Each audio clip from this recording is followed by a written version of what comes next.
Rob Goodlatte, chairman of the House Judiciary Committee and author of that letter, joins us. Mr. Chairman, good to see you.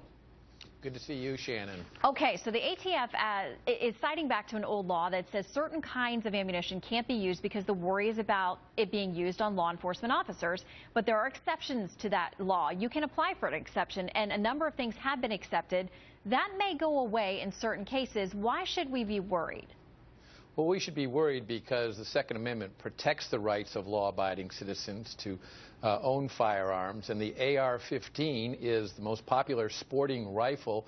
More than 5 million Americans own them. Hundreds of thousands are sold every year, and the president has tried to ban this rifle. The Congress has refused, and now it appears that he's taking his pen and his cell phone and through the ATF is trying to ban the second most popular ammunition that is used in that rifle, and they're doing it in a way that appears to violate the Administrative Procedures Act. They're not doing it out in the open in a public process.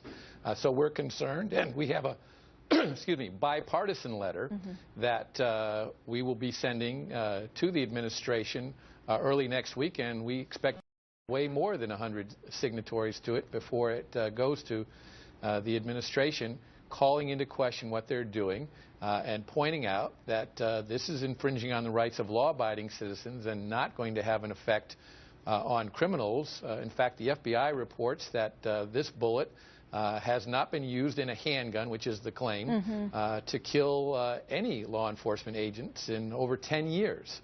So we think that it's really targeted at gun control and not at protecting law enforcement and protecting the rights of law-abiding gun owners. And the White House seemed to say that this is more of a DOJ, ATF issue, let them handle it. Well, we did get a response from the DOJ. It said it's simply proposing and requesting public comment on a framework to enforce the law that Congress passed and to provide guidance for the industry through a transparent process for making exemption decisions. They say this is all going to go to public comment. They're not trying to hide anything and that everybody's going to have a chance to weigh in.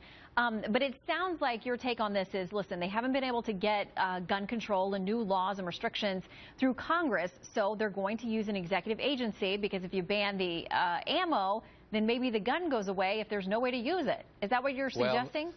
Not only that, but the framework, the so-called framework that they're following is something that they've made up. It is not the normal process, and there is no assurance that when these public comments are made that those comments will be made public. So it's not, in our opinion, the proper way to go about doing this. What can you do? It's a bad idea to begin with. And they're not following the law. What power do you, as a lawmaker and the chairman of a very important committee on the Hill, what power will you all have if the ATF decides to move ahead with this? I mean, do you envision lawsuits? What do you think is going to happen? Well, I think there could be lawsuits. There could be funding limitations on the enforcement of this.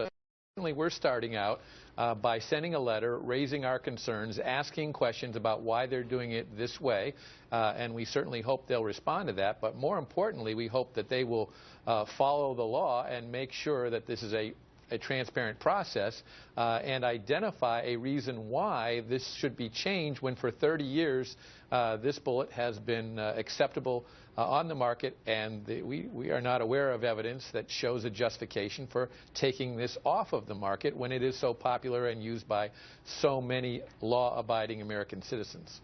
Well, there are those out there, including those who have supported the president, Professor Jonathan Turley, that has been on this program many times. I'm sure you know him as well, who said basically these federal agencies are becoming a fourth branch that was never intended in the Constitution, and they certainly have a lot of power. So it's good that folks like you and your bipartisan group keep an eye on them. So keep us updated, Mr. Chairman. Well, thank you, and we will, Shannon. Thanks.